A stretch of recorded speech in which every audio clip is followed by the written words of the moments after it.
Hello friends, हमारे video में पुनः आप लोगों का स्वागत है।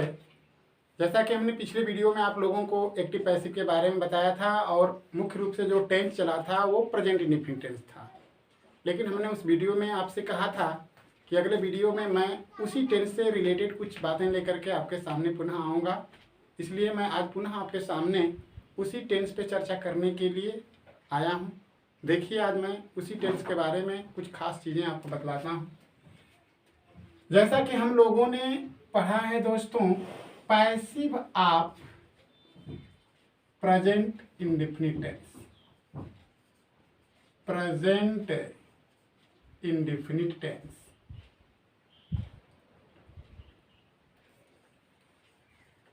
इस टेंस के तीनों वाक्यों के रूल्स के बारे में हमने आपको बताया है कि किस तरह से प्रेजेंट इंडेफिनिट का वाक्य होने पर उसका पैसिव कैसे बनता है।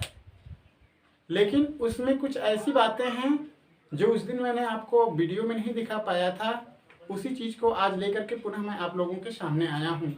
तो इस चीज़ को आज हम लोग केवल नोट्स के माध्यम से पढ़ेंगे, एक एक टॉपिक आपको बताएंगे।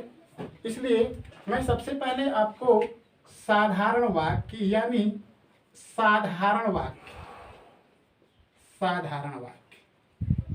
साधारण वाक्य के कुछ उदाहरणों को आज दूंगा, जो उदाहरण उस दिन मैं आपको नहीं दे पाया था। उस दिन मैंने आपको बस केवल इतना बताया था कि अगर वाक्य हमारा साधारण हो या नकारात्मक हो या प्रश्नवाचक हो, लेकिन अगर उस वाक्य में दो ऑब्जेक्ट अगर आ जाते हों तो उन दोनों ऑब्जेक्टों में से किसी भी ऑब्जेक्ट को आप सब्जेक्ट बना करके पैसिव कर सकते हैं। लेकिन आज उसी से संबंधित कुछ चीज़ें हैं जो आपको मैं समझाने जा रहा हूं। तो देखिए दोस्तों, सबसे पहले हम साधारण वाक्य की चर्चा करते हैं। एग्जाम्पल के तौर पर अगर लिया जाए तो आपको ये ध्यान देना है कि अगर वाक्य हमारा साधारण होता है और वाक्य का जो कर्म होता है, अगर उस कर्म में नाउन के साथ में अगर पॉसेसिव केस भी अगर आ जाता है तो पैसिव के दौरान उस नाउन के साथ उस पॉसेसिव केस यानी अपना की अंग्रेजी को भी साथ में ला करके हम उसे सब्जेक्ट के स्थान पर लिखते हैं। ये अगर बात नहीं समझ में आती है तो जैसे देखिए, जैसे अगर मैं एग्जांपल दे देता हूं कि he reads his book, he reads his book, ये वाक्य आपका एक्टिव का है। बहुत से लोग करते क्या हैं कि जब ऐसे वाक्यों का वो पैसिव बनाते हैं तो केवल इस बुक को उठा करके इस सब्जेक्ट के पास लाते हैं। लेकिन इस पहले पॉइंट में आपको ये ध्यान देना है दोस्तों कि अगर वाक्य हमारा एक्टिव है और एक्टिव में जो कर्म है, अगर उस कर्म के साथ में अगर अपना की अंग्रेजी भी जुटी है तो ये पूरा आपका कर्म होता है। इसलिए जब हम वाक्य का पैसिव बनाएंगे तो इस अपना वाली अंग्रेजी के साथ उसको सब्जेक्ट के स्थान पर लिखेंगे। तो ये जो हिज बुक है दोस्तों, ये कर्म है, इसको हमें पैसिव के दौरान ही के पास लाना है। तो ये जब हिज बुक आएगा ही के पास तो ये जस का तस लिखाएगा यानी हिज बुक। अब इस बुक के अनुसार हमें जो पैसिव की क्रिया बतलाई गई है हेल्पिंग वर्ब, उस क्रिया को लिख लेना होगा। हिज हो गया। रीड का तीसरा फॉर्म रीड ही होता है और ये ही जो है कर्म के पास जाएगा तो यह हिम में बदल जाएगा, बाई हिम, यानी यह वाक्य आपका पैसिव में बदल जाएगा। इसी तरह से एक एग्जांपल और ले लीजिए। जैसे कह दिया जाएगा कि they learn their lesson, they learn their lesson, they learn their lesson, ये वाक्य आपका एक्टिव का है। इस वाक्य को भी हमें पैसिव बनाना है। फिर वही बात कि इसमें यह जो पॉसेसिव केस है यानी अपना की अंग्रेजी जो है इस नाउन से जुटा हुआ है, यानी ये जब भी आएगा तो पूरे इस दियर के साथ लेसन यहाँ ऊपर उठ कर आएगा। इसलिए जब हम इसका पैसिव बनाएंगे तो सबसे पहले लिखेंगे हम दियर लेसन। लेसन के अनुसार क्रिया लग गया इज। लर्न का तीसरा फॉर्म होता है दोस्तों लर्न और दे है, ये करता है, ये कर्म के पास जाएगा। तो जब दे जाएगा कर्म के स्थान पर तो वह कर्म के रूप में बाय देम के रूप में लिखा जाएगा। इस तरह से यह वाक्य आपका पैसिव में बदल गया। कुछ साधारण वाक्य ऐसे होते हैं जिसमें कर्म जो आता है विथ प्रीपोजिशन आता है। उस स्थिति में भी हमें पैसिव के दौरान उस चीज को उसी तरह से छोड़कर भी बना सकते हैं और उसकी मदद से भी बना सकते हैं। एक एग्जांपल उसके बारे में दिया जाए, जैसे अगर हम कह दें कि she goes to school, she goes to school with me. यह वाक्य दोस्तों हमारा एक्टिव का है। हमने आपसे बताया कि साधारण वाक्य में या नकारात्मक वाक्य में या प्रश्नवाचक वाक्य में कर्म जो होता है वह दो होता है, एक डायरेक्ट और एक ठो इनडायरेक्ट। लेकिन इसमें भी कर्म हमारे दो ठो आए हुए हैं। जैसे एक कर्म हमारा स्कूल आया है और एक कर्म हमको मी नजर आ रहा है। लेकिन आपको ये ख्याल करना है कि यह मी कर्म है, लेकिन इस मी के साथ ये शब्द भी जुड़ा हुआ है। यानी हमको केवल इस चीज पर विशेष ध्यान नहीं देना है कि हमारा यह मी भी कर्म है। अगर प्रीपोजिशन के साथ में कर्म अगर उस वाक्य में जुड़ा हुआ है तो उसे हम टच ही नहीं करेंगे, उसको छोड़ देंगे उसके स्थान पे, उसको दोस्तों उसी के स्थान पे छोड़ देंगे। एक जो हमारा ऑब्जेक्ट आया हुआ है, अब इस ऑब्जेक्ट की मदद से हम पैसिव अपना बनाएंगे। यानी यह स्कूल है, यह हमारा कर्म करता है सी, स्कूल को लाएंगे सी के पास, यानी ये हो गया स्कूल। फिर हो जाएगा स्कूल के अनुसार पैसिव की हेल्पिंग वर्ब इज, गो का तीसरा रूप हो जाएगा गान, और यह टू जस का तस हो गया। अब क्या क्या करना है हमको, इस कर्म को इस कर्ता के स्थान पे लिखना है। इस तरह हो जाएगा स्कूल इज गान टू। ठीक है, अब ये विथ मी भी है और इसको हमें इसके स्थान पर लिखना है, तो आपको कोई दिक्कत नहीं है। स्कूल के जगह पर यह सी जो है जब जाएगा तो जिस रूप में वह बदलेगा उसको बदल कर लिख देंगे और इस वाली चीज को जस का लिखेंगे पैसिव के बाद। यानी इस तरह से यह वाक्य आपका पैसिव का रूप ले लिया। तो ये था दोस्तों साधारण वाक्य के लिए कुछ टिप्स। अब इसके आगे मैं आपको नकारात्मक वाक्य से भी रिलेटेड कुछ टिप्स देना चाहता हूँ। ये तो था आपके साधारण वाक्य में कुछ टिप्स जो मैंने आपको देना चाहा, समझाना चाहा, अपने माध्यम से समझाया। अब इसी वाक्य में चलते हैं नकारात्मक वाक्य की तरफ।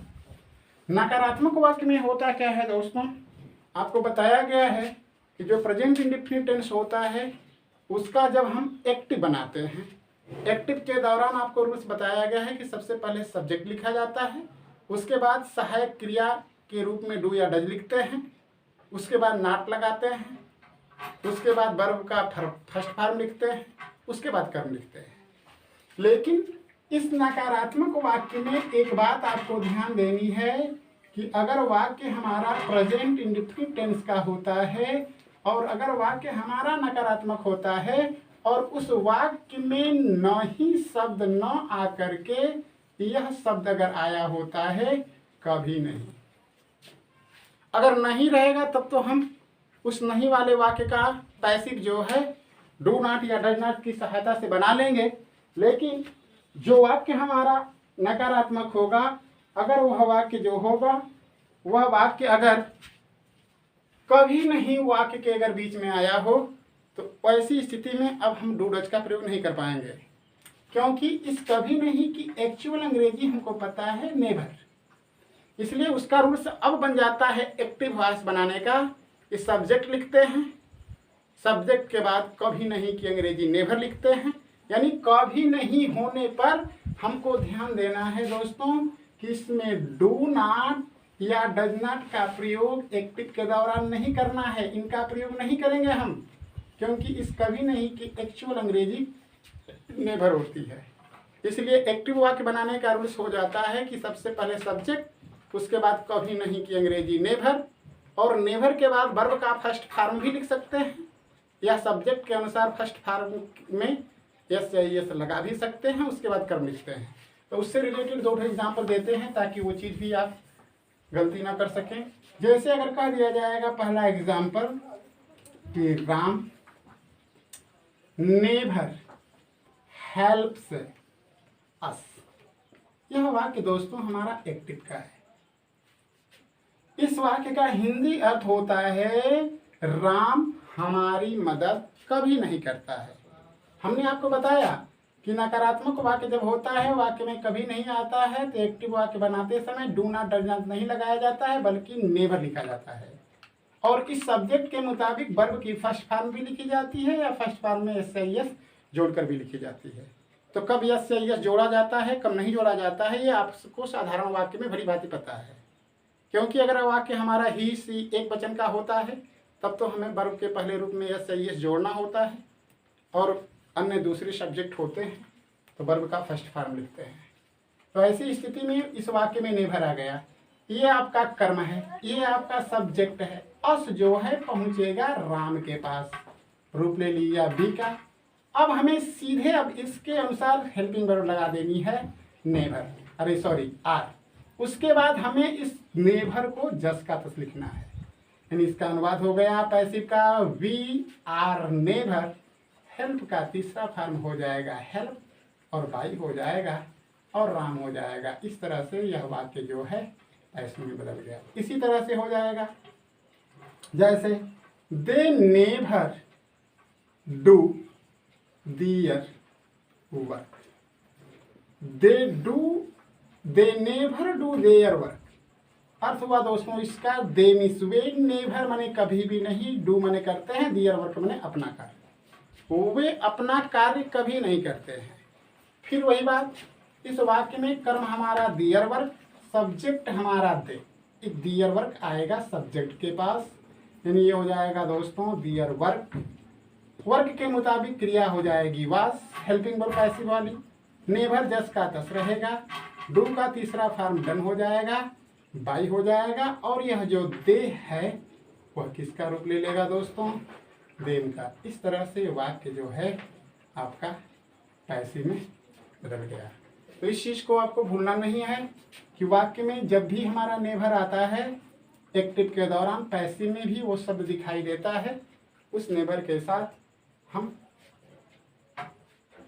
कर्ता के मुताबिक जो क्रिया। लेकिन यहाँ पे दोस्तों सॉरी मिस्टेक हो गया थोड़ा सा, यहाँ पे हमें वाज लगा दिया, वाज नहीं होना चाहिए क्योंकि हम प्रेजेंट इंडिफिनिट पढ़ रहे हैं, इसलिए दियर वर्क, वर्क के मुताबिक हमें क्रिया क्या लगानी होगी इज, यानी their work is never done by them. और समझते हैं अगर जैसे कह दिया जाएगा she never sings, she never sings a song, यह वाक्य आपका एक्टिव हो गया। यह वाक्य जो आप देख रहे हैं नकारात्मक वाक्य का है, जिसका हिंदी अर्थ हुआ वह गाना कभी नहीं गाती है।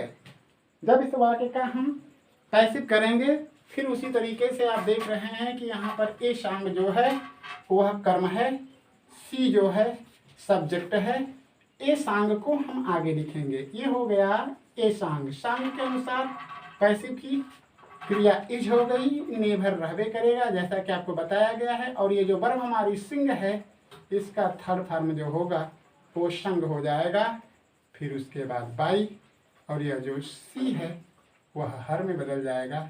इस तरह से यह वाक्य जो है पैसिव में बदल गया। अब हमको ये देखना है कि ये जो हमारा नकारात्मक वाक्य बताया गया है, इस नकारात्मक वाक्य में इस टॉपिक के अंतर्गत मुख्य रूप से हमें नेभर पर फोकस किया हमने, ताकि ऐसी गलती आप ना करें, आपसे ऐसी गलती ना हो, इसीलिए इस टॉपिक को पढ़ाया गया। अगली टॉपिक हमारी चलती है इसी टेंस की, जो होती है प्रश्नवाचक वाक्य की। अब प्रश्नवाचक वाक्य की अगर हम चर्चा करें दोस्तों, तो जैसा कि हमने आपको बताया है कि आपका जो प्रश्नवाचक वाक्य होता है वह दो तरीके का होता है।